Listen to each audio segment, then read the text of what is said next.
आखिर पुत्रदा एकादशी का व्रत क्यों रखा जाता है, इसके पीछे की कहानी क्या है, आइए जानते हैं। पुत्रदा एकादशी व्रत वर्ष में 2 बार पोष और श्रावण माह में आता है। पोष माह की शुक्ल पक्ष की एकादशी को पुत्रदा एकादशी के नाम से और श्रावण माह की शुक्ल पक्ष की एकादशी को श्रावण पुत्रदा एकादशी के नाम से जाना जाता है। पद्म पुराण के अनुसार सांसारिक सुखों की प्राप्ति और पुत्र इच्छुक भक्तों के लिए पुत्रदा एकादशी का व्रत बहुत फलदायक माना गया है। श्री युधिष्ठिर कहने लगे कि हे भगवान, श्रावण शुक्ल एकादशी का क्या नाम है, व्रत करने की विधि तथा इसका महात्म्य क्या है, कृपा करके कहिए। मधुसूदन कहने लगे कि इस एकादशी का नाम पुत्रदा एकादशी है। इस एकादशी को पवित्रा एकादशी भी कहा जाता है। पुत्रदा एकादशी व्रत करने वाले व्यक्ति को पूजा के बाद श्रावण पुत्रदा एकादशी व्रत की कथा जरूर सुननी चाहिए। ऐसा करने से व्रत पूर्ण होता है और मनोकामनाएं पूरी होती हैं। अब आप शांति पूर्वक इसकी कथा सुनिए। इसके सुनने मात्र से ही वायपेय यज्ञ का फल मिलता है। द्वापर युग के आरंभ में महिष्मति नाम की एक नगरी थी, जिसमें महीजीत नाम का राजा राज्य किया करता था। लेकिन पुत्रहीन होने के कारण राजा को राज्य सुखदायक नहीं लगता था।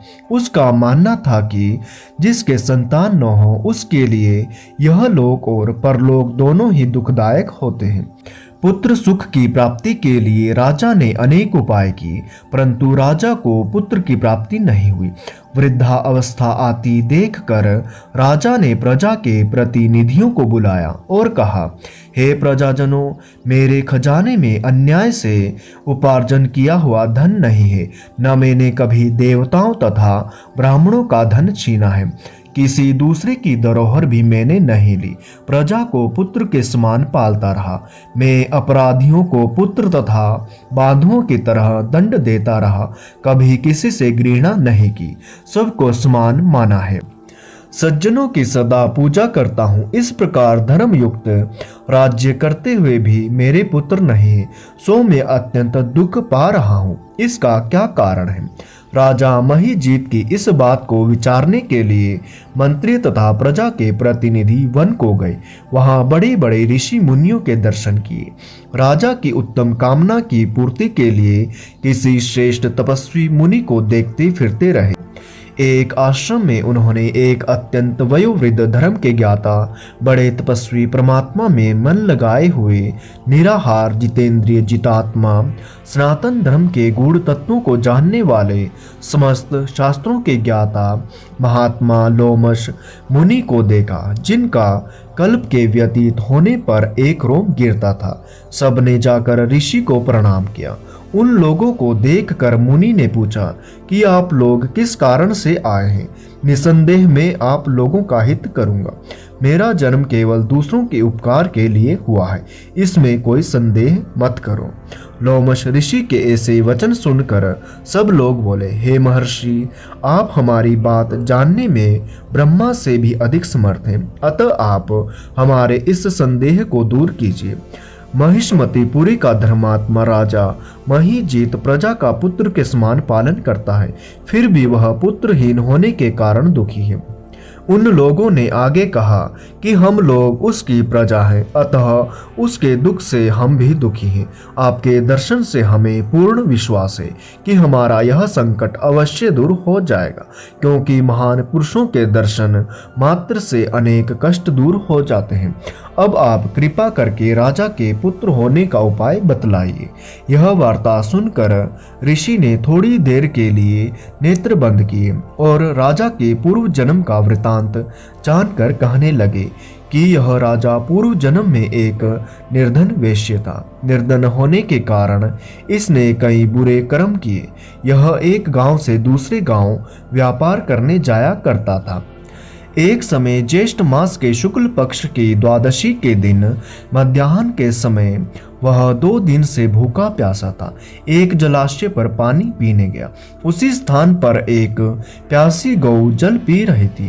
राजा ने उस प्यासी गाय को जल पीते हुए हटा दिया और स्वयं जल पीने लगा। इसीलिए राजा को यह दुख सहना पड़ा। एकादशी के दिन भूखा रहने से वह राजा हुआ और प्यासी गौ को जल पीते हुए हटाने के कारण पुत्र वियोग का दुख सहना पड़ रहा है। ऐसा सुनकर सब लोग कहने लगे कि हे ऋषि, शास्त्रों में पापों का प्रायश्चित भी लिखा है, अतः जिस प्रकार राजा का यह पाप नष्ट हो जाए आप ऐसा उपाय बतलाइए। लोमश मुनि कहने लगे कि श्रावण शुक्ल पक्ष की एकादशी को, जिसे पुत्रदा एकादशी भी कहते हैं, तुम सब लोग व्रत करो और रात्रि को जागरण करो, तो इससे राजा का यह पूर्व जन्म का पाप अवश्य नष्ट हो जाएगा, साथ ही राजा को पुत्र की अवश्य प्राप्ति होगी। लोमश ऋषि के ऐसे वचन सुनकर मंत्रियों सहित सारी प्रजा नगर को वापस लौट आई और जब श्रावण शुक्ल एकादशी आई तो ऋषि की आज्ञानुसार सबने पुत्रदा एकादशी का व्रत और जागरण किया। इसके पश्चात द्वादशी के दिन इसके पुण्य का फल राजा को दिया गया। उस पुण्य के प्रभाव से रानी ने गर्भ धारण किया और प्रसव काल समाप्त होने पर उसके एक बड़ा तेजस्वी पुत्र उत्पन्न हुआ।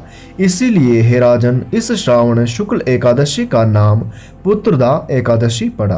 अतः संतान सुख की इच्छा हासिल करने वाले इस व्रत को अवश्य करें। इसके महात्म्य को सुनने से मनुष्य सब पापों से मुक्त हो जाता है और इस लोक में संतान सुख भोग कर परलोक में स्वर्ग को प्राप्त होता है। जय श्री हरि। दोस्तों, आपको यह कथा कैसी लगी कमेंट करके हमें जरूर बताएं और ऐसे ही और वीडियो को देखने के लिए चैनल को सब्सक्राइब जरूर करें।